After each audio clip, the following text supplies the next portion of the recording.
What's going on, everybody? It's your boy James D. Anderson at I am JD Anderson, and welcome back to another episode of the Be Great With Your Money podcast.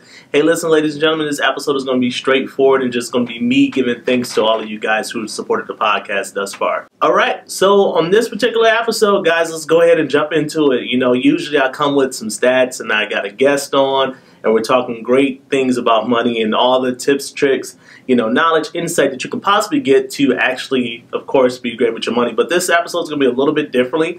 It's just me coming directly to you today, ladies and gentlemen, just really giving you guys thanks. And it's been an awesome response. I mean, I cannot really even quantify all the text message, emails, Facebook posts, you know, inboxes, DMs, you know, seeing people out on the street themselves to kind of just really just reflect upon the value that individuals are getting. Because one of the things I've always wanted to do is just make finance simple, make finance easy, make finance fun, and kind of do a little different take on it, you know, outside of your traditional norm of what most people actually do. Now, so many people, they go out there and, you know, they pick up finance books, they pick up reference books, you know, courses, magazines, and all those things out there. And really, one of the troubling things I have with personal finance is because if a person, think about this, if a person is really out there struggling with their money, okay, if they're really out there trying to get their lives fixed financially, there's no way possibly a person can start splurging $200 on a course from some financial coach, or, you know, $60 on a set of books.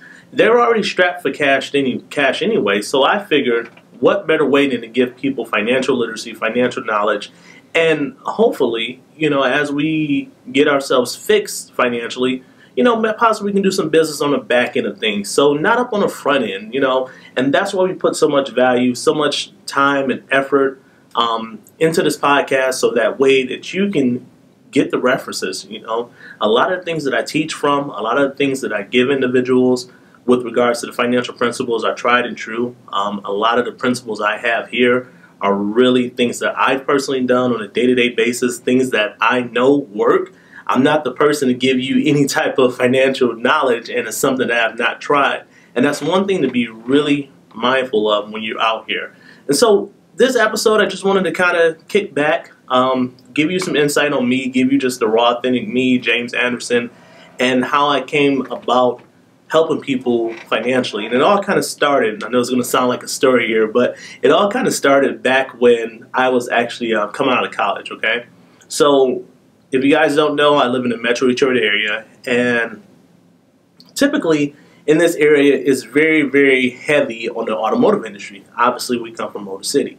So when I was actually going to school, guys, I'll never forget this. I came home with my first degree around 2009.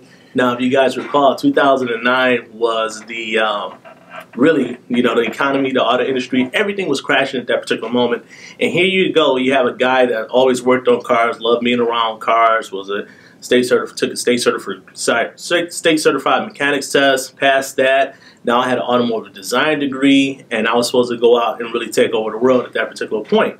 Well, here's the thing. How would a person feel if they came out of school and they were supposed to go into this particular industry, and literally, ladies and gentlemen, the entire industry was tanking, it was falling, it was being disrupted, it was terrible around the Metro Detroit area. I mean, plants and factories and suppliers were closing down. Jobs were no longer to be found in the actual space of the automotive industry. So here I am. I come out of college. I'm super excited. I'm ready to go, and I'm interviewing with all different types of companies. I'm going on interviews.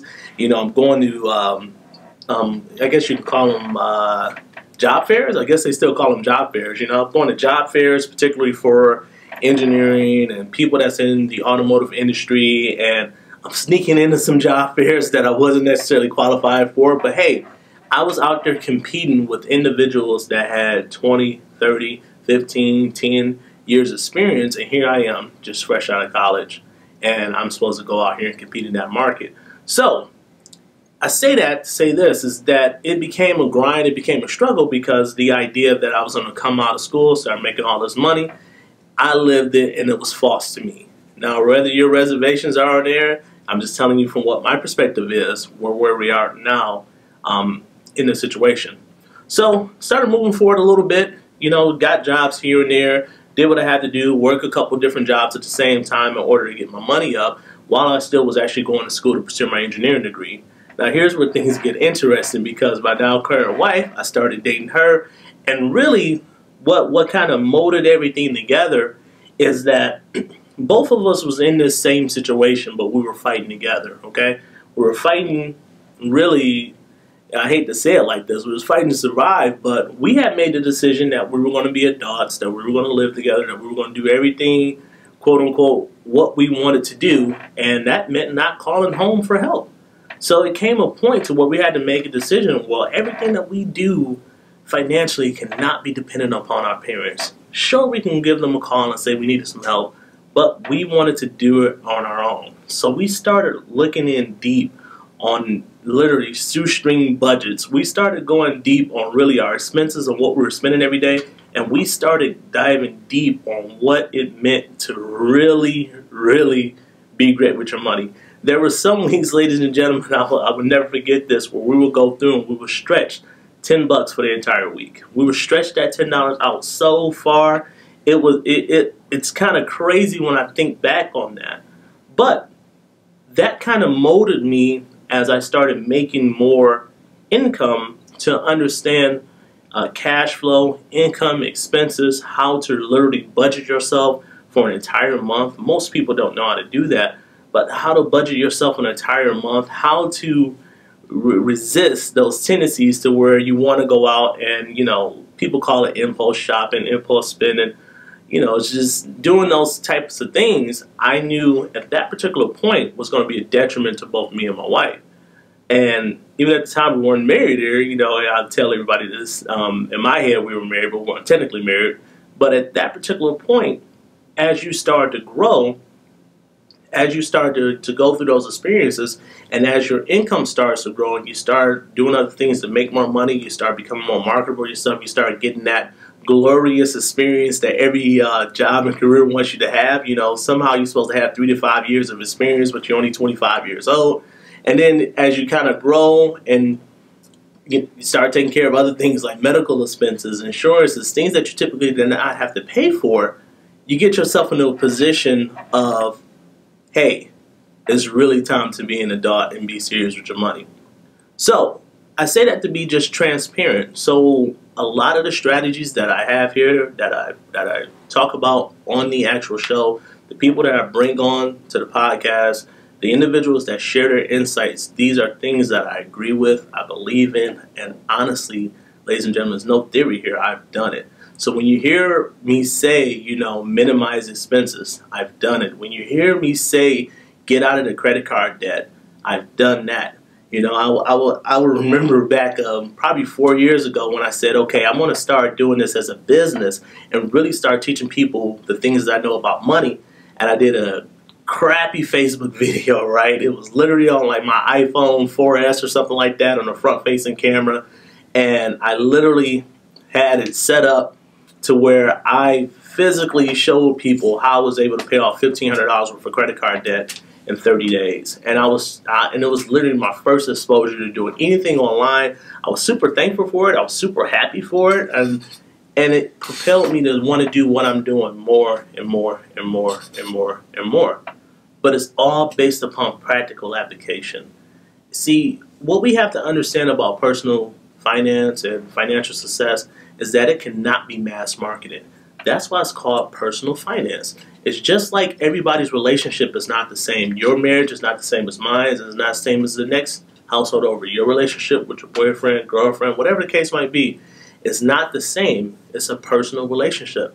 So when we have personal finance, it's the same thing. Everybody has a different relationship with money, psychologically, emotionally, and even on a tangible basis with physically having money and the status that comes with it and the association that comes with it. People have their own financial situation. So the key thing to understand this, ladies and gentlemen, is just always remember that personal finance cannot be mass marketed. It has to be basically built belly to belly. It has to be people, whether or not it's from you know, a deliverable like a podcast. It has to be something that you can apply to your own life and your own situation. And that's what's so critical about what we're doing here. That's why we share all these insights. And from the responses I've been getting and all the love that I've been getting since I've been doing this, I do appreciate it. I would never have thought that I would put anything out online that somebody would actually listen to and watch and actually get some value out of that. You know, I love getting those text messages where people say, you said this one thing on this particular episode, and guess what, James? I actually was able to get out of my credit card debt and it just made sense. I mean, that is humongous, ladies and gentlemen. So what I do is I take that insight. I take what you guys are giving me. What you're feeding me back is what gives me the energy to actually get out there and put forth the content that I do and put forth the effort that I do and work with the partnerships of the people that I work with. And even still, put in different practical applications and be that experiment and force for you all. So that way, when you get the information, you can rely on it, okay? It's not to say that there's not great people out there in finance. It's not to say that there's not a person out there that perhaps, you know, could be smarter than me. You know, there's always somebody who's going to be smarter, faster, stronger. But one thing that I know more than anything out there is that when I say that something works, it's not based upon theory. It's based upon I've actually done it. And that's the difference with the Be Great With Your Money podcast. It's not like the traditional podcast is going through Think and Grow Rich and Tony Robbins books and putting things together that make you sound good, make you feel good. I know that our grammar is not the most correct here. I know that, you know, we are really rough around the edges, but we are in the trenches with you. And we want to make sure we can deliver financial success to as many people that want it. See, we don't say that you need to do something. We give you advice on what you should do. Because everybody's grown. You cannot make anybody do anything they don't want to do. So you have to approach it from that standpoint. And I believe and I trust and I know, just based upon the awesome feedback that you guys have given me, is that you, ladies and gentlemen, are the correct crowd for what we're doing here. So I'm always thankful for you guys taking the time to listen, to watch, to tag, to share, to email, whatever communication it is, call, text, it does not matter. Because it doesn't, any type of feedback to me is great feedback. So looking in 2018 is going to be an awesome year for us. We got tremendous things lined up. We got different partnerships brewing up right now that I'm super excited for. And it keeps getting stronger and stronger and stronger because we keep delivering on our same message every time we do an episode. So this episode, honestly, is dedicated to you. Dedicated to the listeners, dedicated to the people that get in touch, dedicated to the people that gain one thing. See, if you just gain one thing from listening to just one of these episodes that can help you be better with your money, then hey, we've done our job. We're totally satisfied. We're going to come to you with the most authenticity. We're going to come to you with the most straight, correct knowledge. And anybody that speaks on this microphone alongside of me, now and in the future, have to be practitioners of financial success. So what I want to say in closing, ladies and gentlemen, is this. I love you. I appreciate all of you. I appreciate the support. I'm super excited. I would never have thought, you know, that me just being featured on the podcast to talk about money would actually lead to me actually, you know, building the podcast, marketing it, and actually scaling it up and getting the information out there. Shout out to my boy Jay Johnson and Dame. They got it done there. I was on the Shop Talk Podcast, the Shop Talk Podcast Studios. Those guys over there, a couple years, a while ago, I was on that bad boy talking about money. And from there, it was like it just started blossoming and growing to all different types of things. So listen, ladies and gentlemen, keep being great with your money. My name is James D. Anderson. I'm your host. I'm your facilitator of the Be Great With Your Money podcast. Trust me, we're going to come back with some major knowledge. So I want you guys to come back with your notebooks ready to get the information so you can start being great with your money. But I wanted to take a pause. I want to take a breather in the normal scale of what we do in a normal routine and just kind of talk to you just one-on-one directly and give my most humbling thanks, my most humbling blessings to all you guys out there. I'm usually I can speak fast and I got it all together, but you almost get kind of emotional when you really think about where things can go and what people have going on. So I'll tell you what, ladies and gentlemen, before I get all choked up on here and the recording get all messed up, I'm going to say this. Just simply thank you. I'm most gracious to you all. Let's keep growing. Let's keep being bold. And of course, let's keep being great with your money. My name is James D. Anderson at IamJD Anderson, Twitter, Facebook, Instagram. You guys know where I'm at there. If you want to connect, let's connect. If you need some help, shoot me a DM on Instagram, Facebook, whatever. I'm always willing to provide any information from my perspective. And ladies and gentlemen, you got the power to be great with your money.